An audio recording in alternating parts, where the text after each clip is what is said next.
Aujourd'hui on met un short, des baskets et on va pêcher un petit peu toutes les espèces dans la Loire. Ouais.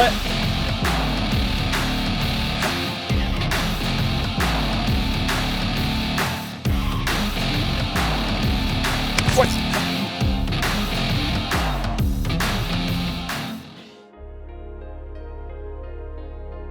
Salut à tous, on se retrouve pour une petite pêche estivale, les pieds dans l'eau, à la recherche d'un peu tous les poissons, perches, chevennes, aspes, ce qu'on va croiser. On est venu sur le Cher à Tours, c'est une zone que j'ai jamais pêchée. Cher du coup est très très bas, il n'y a pas beaucoup d'eau, donc on a mis des baskets, un short, et on va remonter cette rivière à la recherche de ces petits carnassiers, spécialement de ces poissons blancs.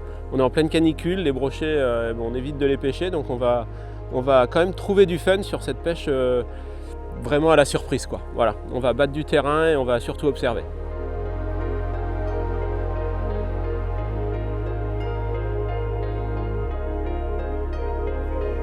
Ouais, je le décroche. Bon, je viens de décrocher un joli petit chevenne là, le long de la pile de pont. C'est vrai que toutes ces zones ombragées, quand il fait cette chaleur là avec de l'eau basse, c'est toujours des zones sur lesquelles il faut insister parce que c'est des zones qui sont abritées de la pleine lumière, alors ça tient toujours quelques poissons. Là celui-là il m'a faussé compagnie, mais bon, c'était pas énorme, mais c'est au moins une touche. Donc l'action de pêche sur ce type de milieu, quand c'est bas et clair dans ces herbiers, c'est tout simplement de remonter en jetant vers l'amont avec un leurre qui descend le courant.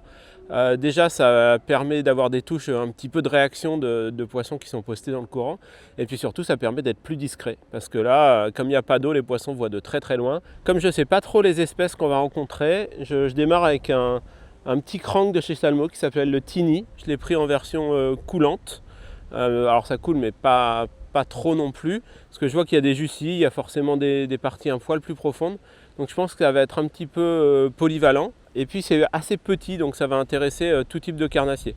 Dans la mesure où on va vraiment à la découverte du spot et qu'on ne sait pas ce qui nage ici, on va commencer comme ça, avec un petit crank.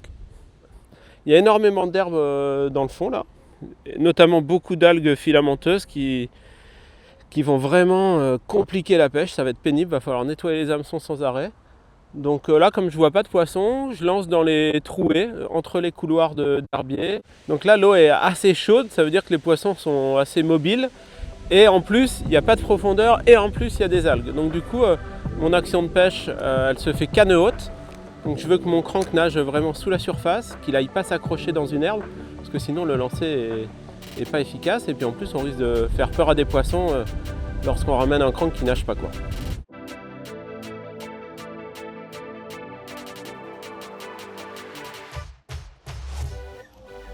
Là, on est à nouveau dans une zone d'ombre. Ça me paraît intéressant, mais...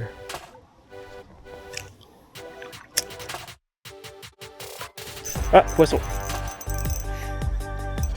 Ouais, une perche. Jolie petite perche d'ailleurs. Ça, c'est vraiment génial cette pêche, hein. Tu te régales avec une perche de 22 cm là, ou je sais pas combien. Ça, c'est vraiment... déjà c'est mes pêches d'enfance. Moi j'étais dans une zone où on pêchait des perches principalement de cette taille là, dans une petite rivière qui était bien plus petite que ça. Mais c'était mes pêches d'enfance, à marcher dans l'eau avec une canne, un leurre, ou enfin 3-4 leurres dans la boîte, et c'était tout. Hop là. Donc là on a commencé à un endroit où le Cher se divise en deux.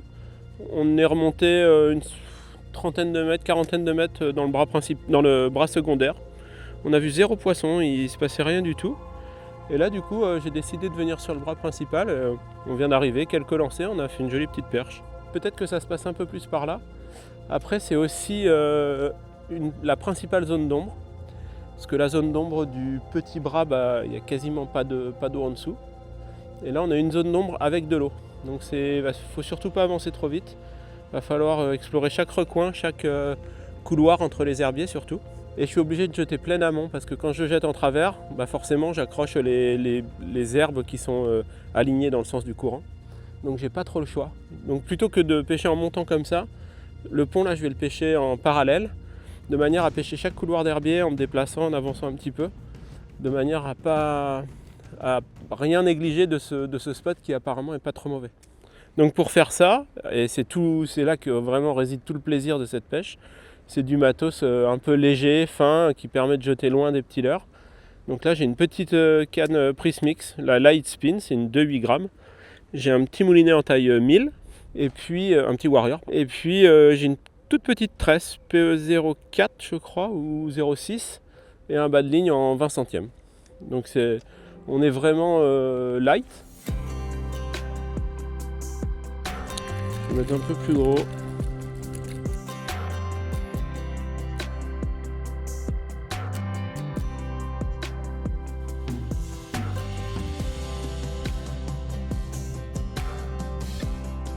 Alors il y a quand même un aspect sécurité à pas négliger. Si vous avez envie de faire ça, allez-y avec un pote, c'est toujours mieux à deux. Et puis nous, comme vous voyez, on s'éloigne jamais trop du bord. Ça reste une grande rivière, peut y avoir des trous, peut y avoir de la vase.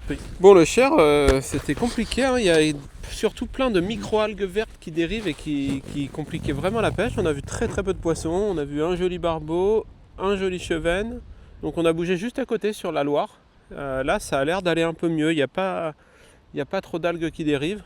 Par contre, c'est vraiment désorientant pour moi, c'est un truc très plat, très large, avec que du sable. Donc je vais mettre un thrill là, le leurre à aspe assez lourd, et je vais essayer de peigner le courant là sous le pont. Là, alors on va pêcher un peu différemment parce que pour le coup c'est tellement vaste et plat qu'il va falloir jeter loin. Du coup je vais descendre tout doucement, je vais pêcher vers l'aval cette fois. Et on va descendre tout doucement en le jetant le plus loin possible et en le ramenant très vite pour essayer de déclencher un aspe.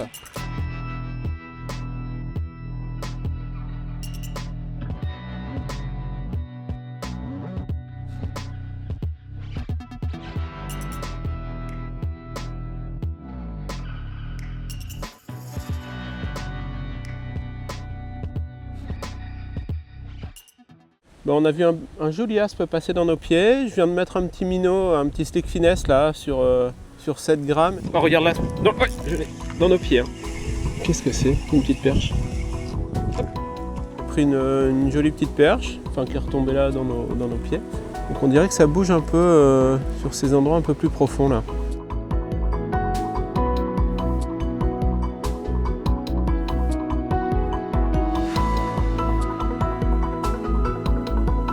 Je le ramène assez vite. Ouais. Toujours dans l'idée de potentiellement de faire un aspe. Et les suivis que j'ai eus depuis ce matin, là, à chaque fois, c'est en ramenant hyper vite. Bon, cette journée, elle n'est pas facile, mais là, il y a le coup du soir qui arrive. C'est toujours un moment propice pour faire des touches, surtout dans ces conditions-là de forte chaleur et de forte luminosité. Donc on va descendre sur un spot où on a repéré un joli courant qui rase la route là. Donc on va voir là-bas si ça apporte quelque chose.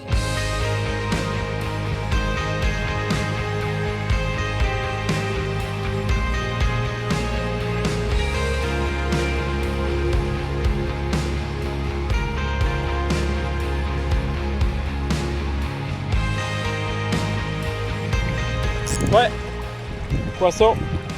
Non, c'est pas très gros, mais je prends. Je pense que c'est un chevenne. La touche était subtile. Ah, c'est chevenne, c'est un chevenne. C'est bien ce qui me semblait. Je vais l'emmener où il n'y a pas d'autre.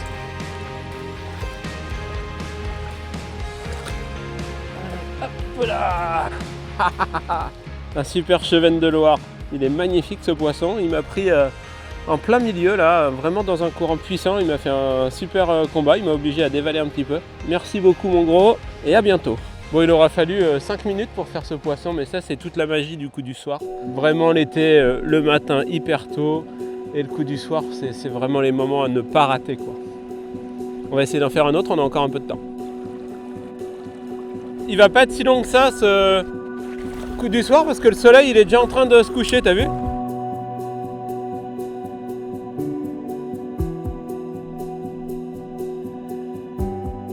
Bon il est l'heure d'arrêter déjà, j'ai poncé tout le spot avec mon petit Slider 5 coloris à blette là, mais il n'y a absolument aucune activité, c'est-à-dire qu'on n'a même pas vu un petit blanc sauter, la rivière est vraiment morte.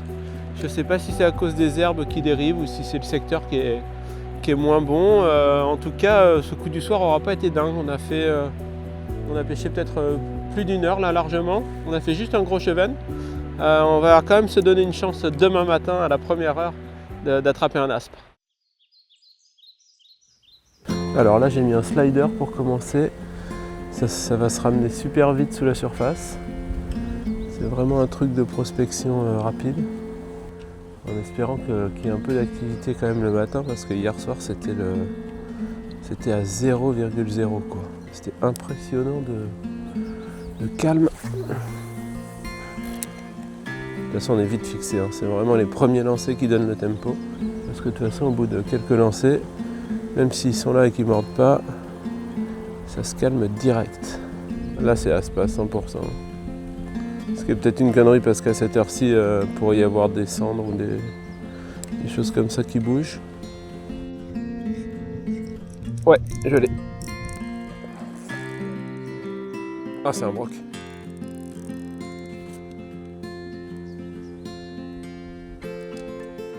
Ouais. Allez. Otcha. Un bel aspe de Loire pour commencer la journée. Comme quoi le coup du matin en été, faut pas le rater.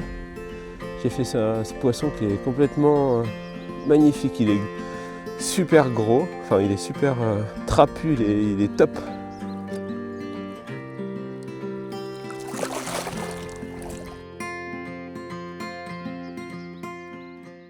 Au crank sur la bordure, alors en remontant, c'est pas souvent mais ça tapait les cailloux. Enfin j'ai fait même pas mal de lancers on va dire à l'aspe, il se passe plus rien. Du coup j'ai mis un slick shad en 9 cm sur je sais pas 7 grammes, 6 ou 7 grammes. Parce qu'il y a quand même un trou assez sympa en face de nous, on doit avoir peut-être 2,50 m d'eau, ce qui est une sacrée fosse pour la Loire. Et je me dis qu'il y a peut-être une belle perche à gratter, ou même un aspe, un chevenne, un cendre, j'en sais rien, je sais pas trop ce qu'il y a là. Alors là on est revenu sur le spot où on a fait le chevenne hier soir, parce que ça me paraissait bizarre qu'il n'y ait aucun signe d'activité. Et là en arrivant ce matin, il n'y a aucun signe d'activité. Donc je sais pas si cette zone est vide ou si vraiment les poissons ils sont pas actifs, mais on va repeigner ça vite fait, puis ensuite on descendra vers Tours gentiment, là, essayer de trouver d'autres spots, en s'arrêtant le long de la route. Alors là je fais la même stratégie que plus haut, c'est-à-dire que c'est slider 5 ramené à balle sous la surface. Là vraiment on est en mode recherche des aspes. Il n'y a pas grand chose d'autre qui peut mordre comme ça.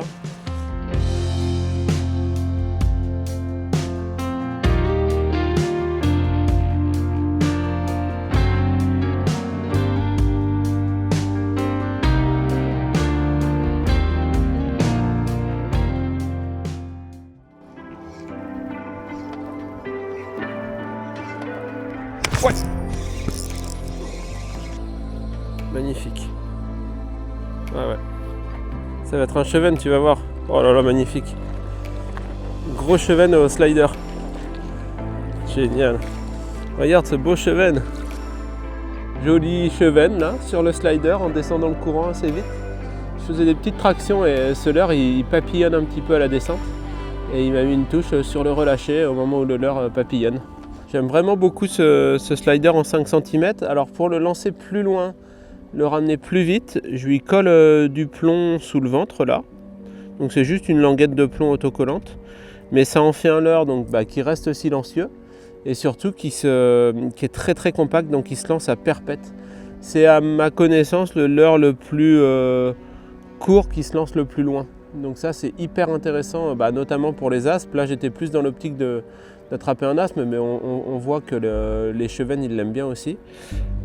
Et du coup ça nous fait un petit missile mais qui reste silencieux et avec lequel on peut prospecter vite et surtout pêcher très loin.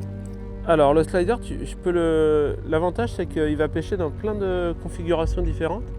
Parce que même s'il n'y a pas d'eau, je le ramène très vite sous la surface et il nage en faisant des gauches-droites là. Et comme il nage très très bien à la descente, je peux aussi me permettre dans les zones plus profondes de le pêcher un peu avec des tractions et de le laisser couler gentiment. C'est ce qui s'est passé là sur le dernier chevenne. Et là par exemple je pêche le dessus du poste où il n'y a pas d'eau, du coup je le ramène tout droit très vite. Oh ouais. Oh je le perds. Oh wow, c'était gros. Wow, joli aspe là. Et là du coup on peut pêcher aussi bien plein amont en descendant le courant vite que en aval, un peu en 3/4. C'est des aspes qui sont des poissons qui réagissent assez brutalement, assez vite au réflexe. Il faut mieux pas leur laisser le temps de comprendre. Donc c'est vrai que cette pêche à dévaler le courant, elle est souvent assez intéressante avec eux.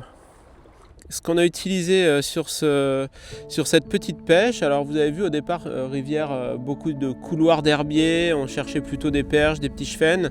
J'ai utilisé le Tini de Salmo, c'est un tout petit leurre, ça se lance vraiment facilement et du coup ça fait un peu tout type de poisson, c'est pas du tout sélectif. Et puis quand on a bougé sur la Loire, là on a eu une approche beaucoup plus aspe et les deux leurres incontournables pour l'aspe chez Salmo, c'est le Srill. Donc là on n'a pas pris avec ça mais c'est vraiment une valeur sûre, c'est un leurre qui se jette à des kilomètres, qui se ramène très très vite justement pour ne pas laisser au poisson le temps de réfléchir. Et puis le leurre qui a le mieux marché, qui a pris quasiment tous les poissons là, c'est le petit Salmo Slider en 5 cm replombé. Alors le Salmo Slider, lui, il se catapulte au moins aussi loin que le Srill et peut-être même un peu plus lorsqu'il est plombé. Et puis il a cette faculté de super bien pêcher à la descente en ondulant, ce qui fait que ça ne le ferme pas uniquement aux aspes. C'est-à-dire que les quelques fois où j'ai pêché un peu en traction en laissant redescendre, on a fait quelques jolies chevennes. Donc c'est un leurre qui est mine de rien assez polyvalent et qui est surtout mortel pour les aspes. Donc ça, étant donné qu'on a une approche plutôt aspe qu'autre chose, on a utilisé plutôt Srill et Slider. On aurait pu également utiliser des minots pour pêcher un peu plus doucement si on avait eu des perches et des brochets par exemple. Ou plutôt des petits cranks avec une bavette un peu plus grande comme les Salmo Hornet en 3,5 ou 4,5 si on avait voulu pêcher davantage les barbeaux ou les perches dans les endroits un peu plus profonds. Au niveau des spots, on a essayé de trouver, alors sans connaître en s'arrêtant le long de la route, mais on a essayé de trouver quand même les endroits où il y avait des accélérations de courant et les endroits un peu plus profonds, qui sont en général deux types de spots différents. Il se trouve que dans les accélérations de courant, en plein été comme ça, on est quand même en sécheresse, l'eau est assez chaude. C'est des zones qui apportent pas mal d'oxygène, qui maintiennent les poissons et en particulier les chevennes et les aspes. Et ça a un autre avantage qui cette fois est pour nous, c'est que comme les leurres vont hyper vite et notamment quand ils descendent le courant, on a des touches réaction, des touches surprises. Et puis on a aussi vu pas mal de poissons sur les zones profondes. On a vu un silure, on a vu des carpes, des aspes, etc. Alors sur ces zones, on n'a pas eu beaucoup de réussite, si ce n'est au lever du jour. Tout simplement parce que dans ces zones calmes, ils ont le temps d'analyser. Et c'est des poissons qui sont quand même assez malins, ils ne se jettent pas sur tout ce qui bouge. Donc la lumière faible ce matin nous a aidé à faire un joli aspe dans une zone profonde. Mais tous les poissons qu'on a vus ensuite dans le profond, on ne les a pas pris. Donc le conseil, ce serait de pêcher vraiment les zones les plus rapides en pleine journée, quand le soleil est haut, pour essayer d'obtenir des touches réaction, de pêcher du coup les barbeaux qui s'y tiennent pas mal, les aspes, les chevennes, et puis au coup du soir et au coup du matin très tôt, les zones un peu plus profondes qui abritent souvent des gros poissons et de bénéficier justement de la faible lumière pour essayer de les attraper. On va se quitter là-dessus. On a fait une après-midi et un bout de matinée sur ce magnifique fleuve qu'est la Loire. On a eu de la diversité. On a pris un joli aspe, 2 jolies chevennes, décroché un barbeau, aperçu un silure. Voilà, c'était de la pêche plaisir, découverte en short. J'espère que ça vous aura plu. C'est une pêche à faire l'été, donc c'est le plein moment. Allez-y, abonnez-vous à Fox Rage TV France et je vous dis à bientôt.